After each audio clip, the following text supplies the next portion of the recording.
What up, y'all? It's Mr. Downtown Ray Melo. You're listening to the Entertainment Report on iHeartRadio, live from Dubai for Tuesday, October 22nd, 2019, delivering some major stories and trends going on in the world of entertainment and beyond. You can follow the show on Facebook, Twitter, or Instagram. Facebook.com/The Entertainment Report with Ray Melo. That's RAYMELO. On Twitter at The Enter Report, or on Instagram at The Entertainment Report. You can listen to the show anytime you want on iHeartRadio. Just go to iHeart.com or your iHeart phone app, search for The Entertainment Report, and it'll take you to the page.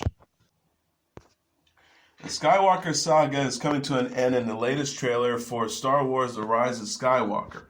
The clip, released on Monday, featured Rey, played by Daisy Ridley, confronting Kylo Ren, played by Adam Driver, near abandoned machinery amid crashing waves before an epic lightsaber duel takes place. The evil Emperor Palpatine, played by Ian McDiarmid, is also teased as a royal-looking throne is shown. Finn, played by John Boyega, Poe Dameron, played by Oscar Isaac, Chewbacca, played by Jonas Sutanto, and Lando Calrissian, played by Billy D. Williams, make appearances as they visit new strange planets and lead the charge against Ren's First Order forces. C-3PO, played by Anthony Daniels, has a touching moment as he looks at his friends one last time before being seemingly shut down. The trailer ends with the voices of Luke Skywalker, played by Mark Hamill, and Leia, played by Carrie Fisher, telling Rey that the Force will always be with her. The Star Wars The Rise of Skywalker from director J.J. Abrams is set to arrive in theaters on December 20th. Disney and Lucasfilms will also be releasing the first ever live-action Star Wars television show titled The Mandalorian on November 12th through the Disney Plus streaming service. Vin Diesel is a soldier brought back to life in the first trailer for Sony's upcoming adaptation of the comic book series Bloodshot. The actor portrays Ray Garrison in the clip released on Monday, who upon being revived is given super strength and the ability to heal from wounds instantly by the mysterious RST Corporation. The company has control of Ray's memories as well and uses them to manipulate him into completing missions. Ray begins to question what's real and what's not as he searches for the truth and comes to terms with the weapon that he's become. Bloodshot is from director Dave Wilson and is set to arrive in theaters on February 21st. Guy Pearce, Lamorne Morris, Eliza Gonzalez, Sam Heughan, Tallulah Riley, Alex Hernandez, and Toby Kebbell also star. Bloodshot was created by Kevin Vanderhook, Don Perlin, and Bob Land for Valiant Comics in 1992. Billionaires and The Hangover actress Heather Graham has signed on for a role in Netflix's romantic comedy Love Guaranteed. Filming is now underway in Vancouver, the streaming service said Monday. The project stars Rachel Lee Cook as a kind-hearted lawyer and Dane Williams Jr. as the client who hires her to sue the dating website that promised to find him his perfect match, but didn't. Graham will play the company's chief executive officer, a ruthless businesswoman who built a lifestyle brand for the ground up and will crush anyone or anything that gets in her way. Mark Steven Johnson is directing the film from a screenplay by Elizabeth Hackett and Hilary Ganoy. Graham will also soon be seen in CBS's all-access remake of the miniseries The Stand.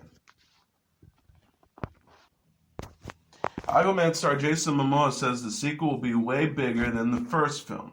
The 40-year-old actor teased the upcoming movie in an interview Monday with Entertainment Tonight. Momoa said of Aquaman 2, there's lots more in store on so many more levels. There's going to be a lot. It's way bigger. Momoa, who plays Arthur Curry, aka Aquaman, says he approached Warner Bros. With his ideas for the sequel. He said, I'm really stoked at the fan base and what we did with the movie, and just went into Warner Brothers and DC Entertainment and said, I have some ideas. And they loved them, and director James Wan and everyone is like, we're taking it all in. We're excited to do another one. Momoa has said in the November issue of Esquire that he was working closely with the creative team of Aquaman 2. He says, I came in with a big pitch. I came in with the whole thing mapped out, and they loved it. The original Aquaman opened in theaters in November 2018 and grossed over $1.2 billion at the box office. The movie co-starred Amber Heard as Mira, Patrick Wilson as Ocean Master, and Yahya Abdul-Mateen II as Black Manta. Momoa will also star in the new Apple TV Plus series C. The show follows a blind warrior played by Momoa and premieres November 1st. Netflix is giving a glimpse of the new Christmas romantic comedy film Let It Snow. The streaming service released a trailer Tuesday featuring Karina Shipka, Mitchell Hope, Shamik Moore, Isabella Moner, Liv Hewson, Odeya Rush, and Jacob Batalon. The preview shows Hope's character attempting to woo his childhood friend, played by Shipka. Moore's character befriends a new student, Moner, and Houston's character shares her crush on a female friend, Rush. Let It Snow is based on the Maureen Johnson and John Green and Laura Miracle book, Let It Snow, The Three Holiday Romances. The movie follows three budding romances on the day of a Christmas Eve party. The trailer reads, "All it takes is one day to change it all." Let It Snow premieres November 8th. Shipka is known for playing Sabrina Spellman on the Netflix series Chilling Adventures of Sabrina, which was renewed in December 2018 for a second two-part season.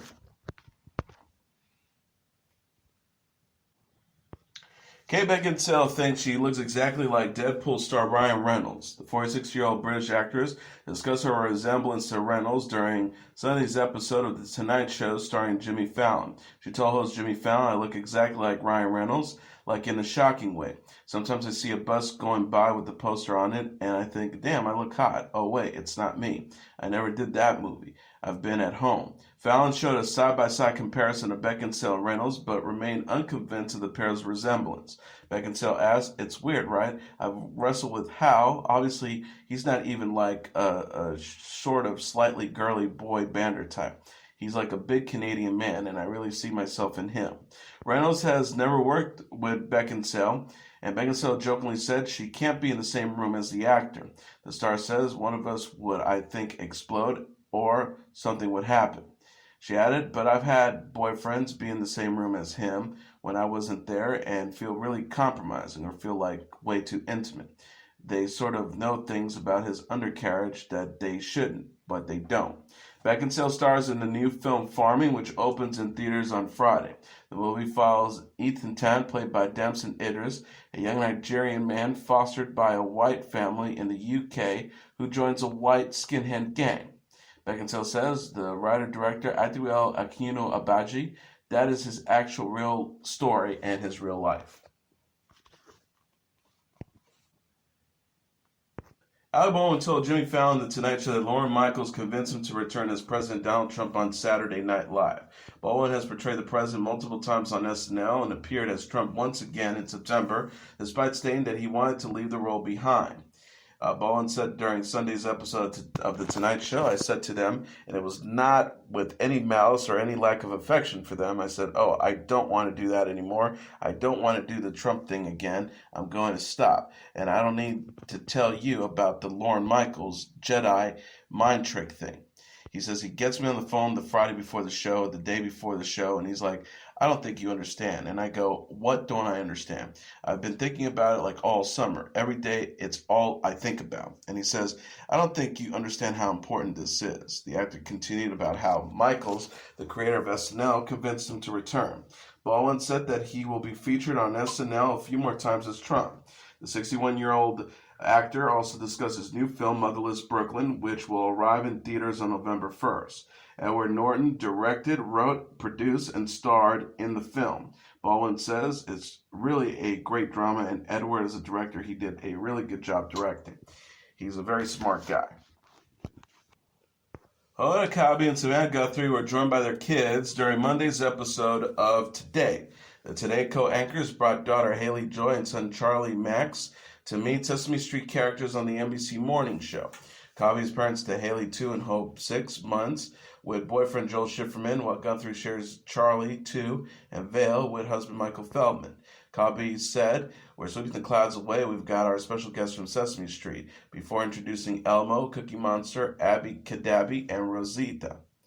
Guthrie added, "I think we have a very special crowd moment because Charlie and Haley came because they wanted to meet Sesame Street." Sesame Street is marking its 50th anniversary this year with a year-long celebration. Sesame Workshop is launching new social impact initiatives, digital campaigns, and community events in honor of the milestone. Kotb returned to Today in September after adopting Hope in April. She had urged women to take full maternity leave, if possible, in an interview with People in August. Kotb said of her daughters, "Work is incredibly important, but I do understand what my North Stars are now." She added, "We can't take all the time we want. I get it. But I feel like if we can, and you're at a point where you feel like you can do it, you should do it." Prince Harry and Meghan Markle have commented on their treatment by the British tabloids and how it has affected their lives in a new documentary that aired on Britain's ITV. Harry said about the documentary Sunday about paparazzi, "Every single time I hear a click, every single time I see a flash, it takes me straight back." Harry's mother, Princess Diana, died at the age of 36 in 1997 while being chased by paparazzis. He continued, "I will not be bullied into playing a game that killed my mom." Harry also commented on reports that there is a rift between himself and his brother Prince William. Harry says, "We'll always be brothers, and we're certainly on different paths at the moment, but I will always be there for him, as I know he will always be there for me. As brothers, you know, you have good days and you have bad days." Markle, meanwhile, told ITV that her British friends warned her about marrying Harry because the tabloids would destroy her.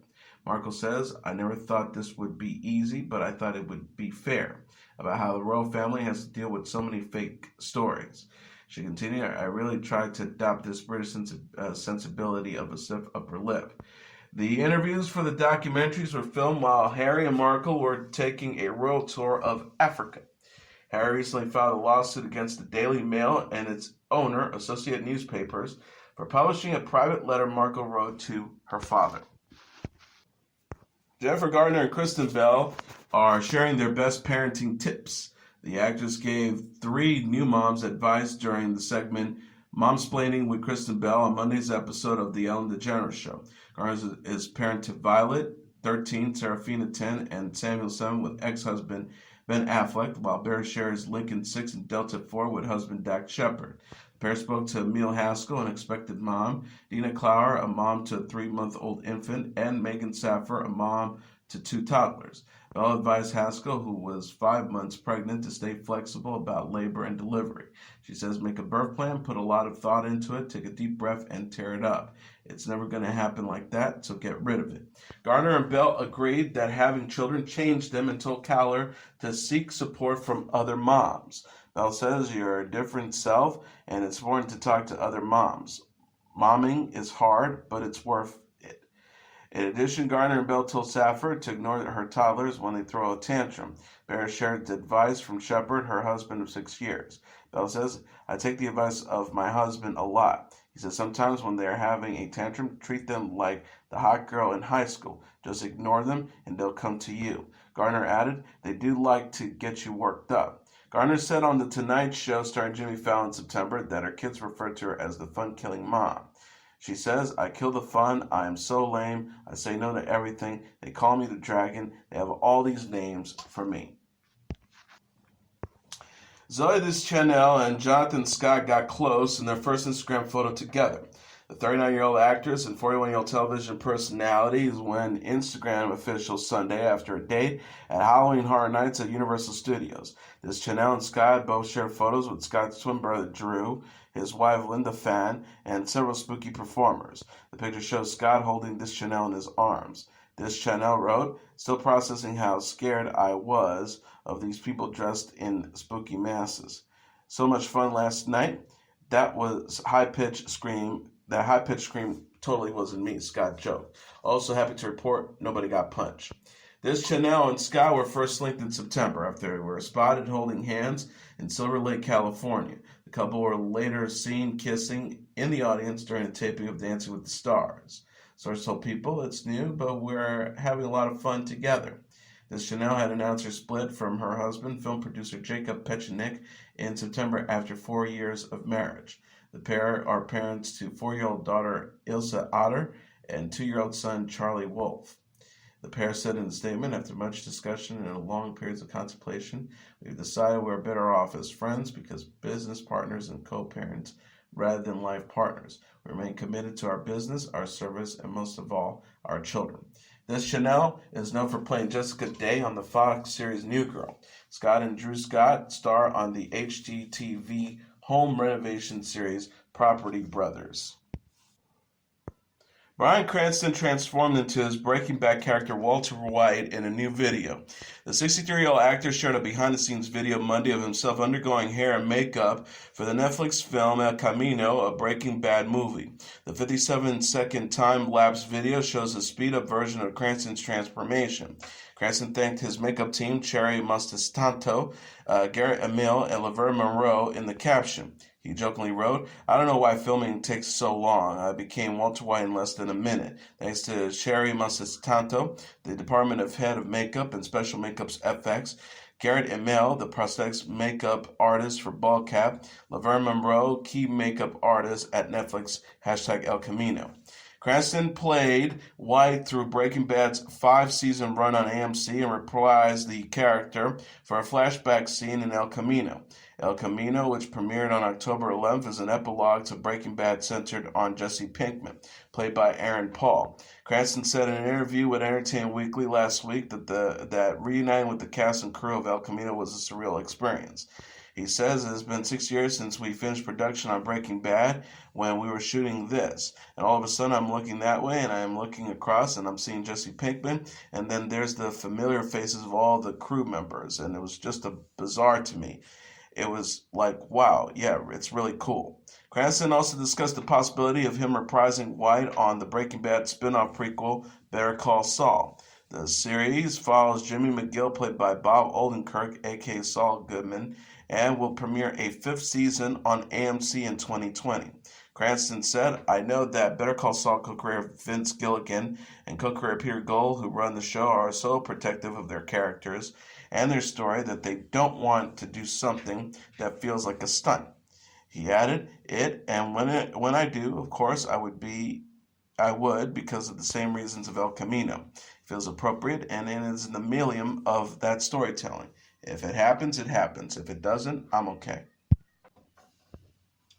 Avicii's dad, Klaus Bergling, remembers the late DJ as a good person and talented music producer. Bergling spoke to CBS This Morning in an interview released Monday about Avicii, born Tom Bergling, who died by suicide at the age of 28 in April 2018. Bergling told host Anthony Mason that he hopes people remember Avicii as a good person and as a good producer. Bergling said of the Wake Me Up producer, he had a good heart. Bergling said Avicii had struggled with anxiety since he was a teenager. As an adult, Avicii would discuss his anxiety and other deep topics with Bergling, who also had a history with anxiety. Bergling says, "If you have experienced it yourself, you know that there are more ways to get a balanced life."